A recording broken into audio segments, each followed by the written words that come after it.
Hi, I'm Mia Whittemore, and in this lesson we're going to be talking about tips for using tracing paper. So tracing paper is a great tool for artists because it allows you to transfer over your designs to your final paper, and it also can be helpful for sketching out your final designs.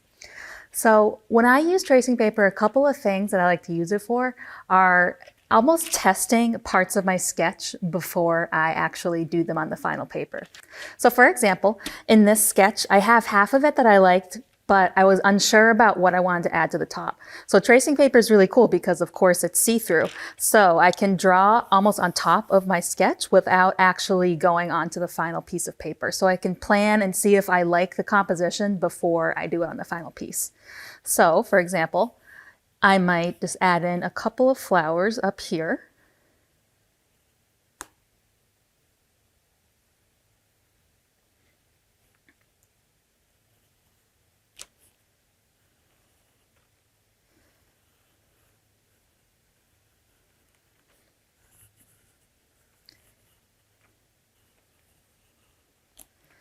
And then I can take away the paper if I need to, so I can see how I like the progress.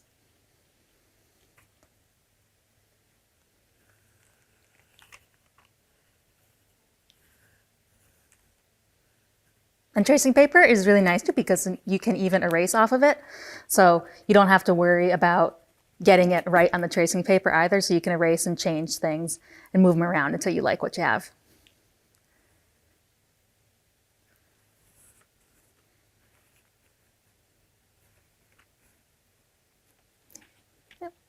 And if you like what you added to the tracing paper, so if I wanted to keep this and keep working from it, and in the end, if I wanted to take my tracing paper and use it to transfer my drawing to a new paper, I could even just keep going from here and trace over what I already have.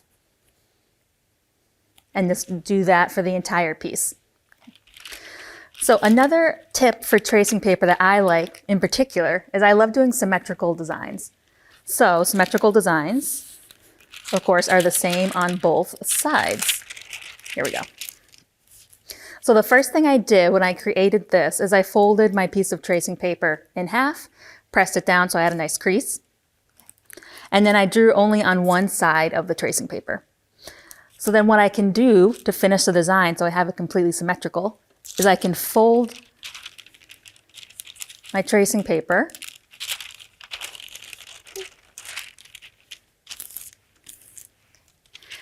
and I want to have the side that has the pencil on the outside. And then I'm just going to complete the design on the other side because I can see right through. Now I recommend for this part having a piece of paper or cardboard or something underneath that you don't mind getting a little bit of pencil on it because I'm going to be pressing onto the design, which is going to transfer the pencil onto whatever surface is underneath it. So I don't want to actually get my final paper dirty. So I think I'm just going to take a piece of sketch paper .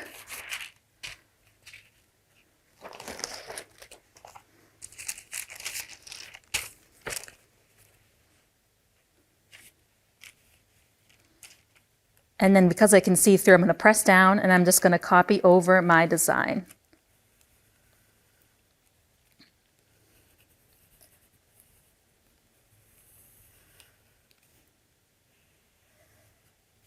Now, don't worry about it being super perfect, like my lines aren't exactly matching up, but that's okay. In the end, it usually works out, or you'll be able to just sort of eyeball it and fix it when you get to the final paper.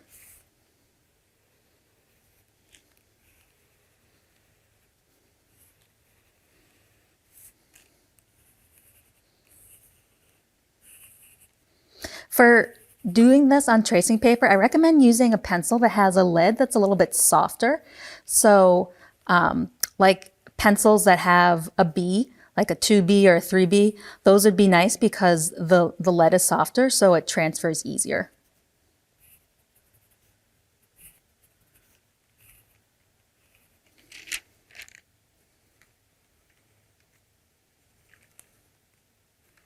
And tracing paper is one way that you can transfer over your designs. If you have a light box, that also works too, or even going up against a window with your sketch underneath and then a final piece of paper on top, you can do that as well. It's just whatever your preference is.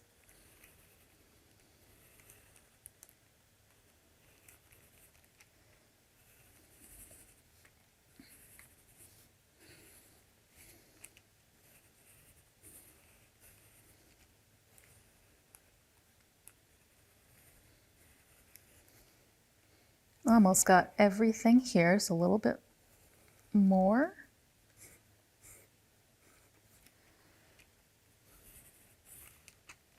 Sometimes you have to press the paper down a little bit so you can see. Press it down firm.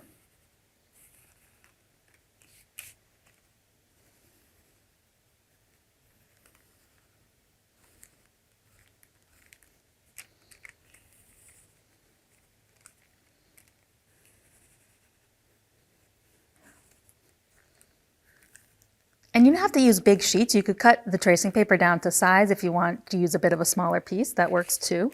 Oop, forgot one down here. Okay, so you can see why you wanted to have something underneath this too. I was already pressing through when I was tracing. So I want to keep it clean. So now, with this tracing paper, I'm going to open it up. So you can see that it just mirrored my symmetrical design, so it's on both sides. And if I want to transfer it over, this is the side that has the pencil. So I'm going to flip it over, get it onto the paper where I'd want it. And then you would just take your pencil and you would draw over the lines that you just made. And you can actually be a little bit messy with this part, like if you need to kind of scribble a little bit to press down, because it's only going to press the parts on the other side that have pencil on them.